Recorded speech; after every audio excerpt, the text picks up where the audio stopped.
don't care. I don't care. I don't care. I don't care. I don't fucking care. God, I don't fucking care! A new character has been unlocked. Oh, cool.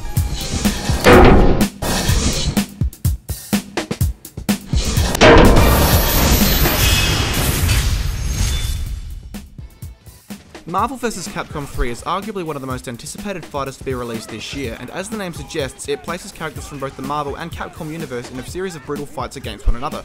Released on February 18th for both the PS3 and the Xbox 360, let's take a look into Marvel vs. Capcom 3. Get ready! Maximum fire! And fire! Dude!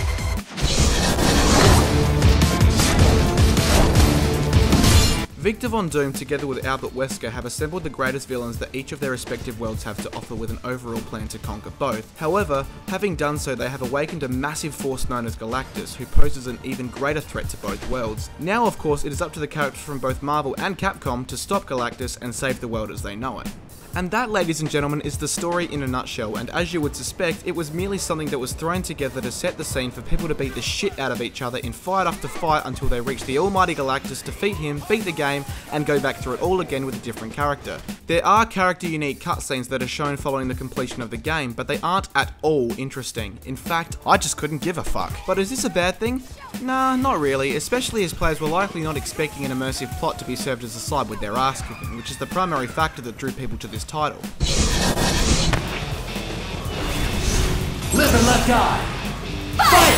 Burst attack! The biggest and best feature that Marvel vs. Capcom 3 is going for it is its deep and action-packed combat system. The game showcases over 32 different characters, and each individual fighter has his or her own unique melee and special attacks that can be used in lethal combinations. The attack combinations that players can seamlessly string together can be a combination of punches, kicks, beams, explosions, that are all depending on the character of course. These combinations usually begin on the ground but can quickly ascend into the air and are simply awesome to watch. What's better is that this time around, Marvel vs. Capcom has been given a simple mode that players can choose to utilise so that they can pull off epic special moves in quick succession without having to tiresomely perfect what can be fucking frustrating button and movement stick combinations. How many times have you gone to perform an epic move only to have your player simply inch forward and punch because you just couldn't fucking do it right? Like other current generation fighters, Marvel vs. Capcom 3 features online play in which players can take part in ranked matches, player matches, etc. and can even view where they sit on an online leaderboard. These features are in no way original but still add to the game, and if you're planning to top the leaderboard and go up against the pros, then you'll get a massive kick out of the online features. But if you're like me, more of a casual fighting fan and get fucking owned in your first fight, you'll leave the online mode and likely not return. Alright, bring it on, let's... Hey, get me out of the air. Fuck, oh my god, I'm getting owned. Fuck off, Iron Man. Oh, now you fuck off, Dante. Jesus Christ, I suck. Fuck this. There are other game modes available such as Local Versus, Training Mode and Mission Mode. Local Versus and Training Mode are exactly as they sound, whereas Mission Mode allows players to undergo a series of missions unique to each individual character. Missions are simply different moves and combinations that increase in difficulty as players progress, say beginning with a Hadouken and concluding with a 30-hit combination. This is fun to begin with, but will hardly take up the bulk of your playing time as it comes away feeling like just another training mode. One massive downside to Marvel vs. Capcom 3 is the overall lack of different gameplay modes. It's borderline fucking disappointing. Sure, the fighting is downright awesome as I said earlier and is fun on its own, but due to the absence of otherwise standard game types such as time attack mode, tournament mode, and even survival mode, I feel as though Capcom really missed a serious opportunity to increase this game's replayability. And to simply play arcade mode over and over again will soon become stale, especially when all 4 of the game's unlockable characters can be unlocked after only 4 playthroughs, offering little to no incentive to replay it further. Additionally, I was satisfied at best with the roster of characters to choose from, including Spider-Man, Deadpool, Wolverine, Ryu, and Dante, but it seemed that many characters that I had liked from previous installments of the franchise were just missing. Like, where the fuck was Venom? The decision not to have him in the game astounds me. This may have been left for future DLC, but at this stage, I just don't know.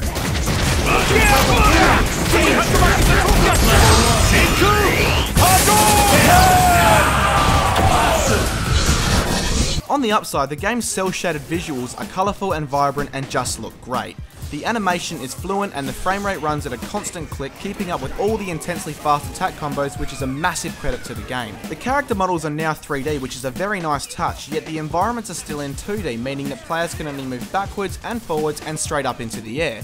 They may have done this for that nostalgic feel to keep it in line with others in the series, but nevertheless the different fighting stages all look great and unique.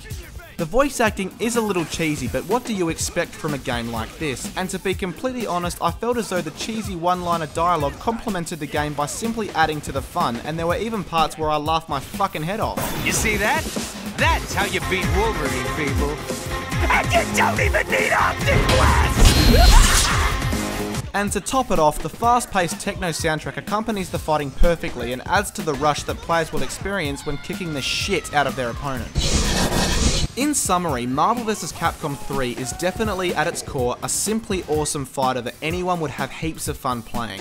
But on that note, I still wouldn't wholeheartedly recommend it to everyone. The game's lack of variety regarding game types really hurts the overall length that players will spend playing the game, and value for money in this case is questionable. If you are a hardcore fan and want to not only burn through the arcade mode but tackle the pros online for extended periods of time, give this game a go. But if you're more like me, a more casual fighter fan, and you can't see yourself delving all that deep into the online component of the game, maybe a weekend rental is a more sensible choice in this case over a full retail purchase. There really isn't a lot of variety here to keep you going once you've beaten the arcade mode numerous times, and you would have likely had your fill after a couple of days.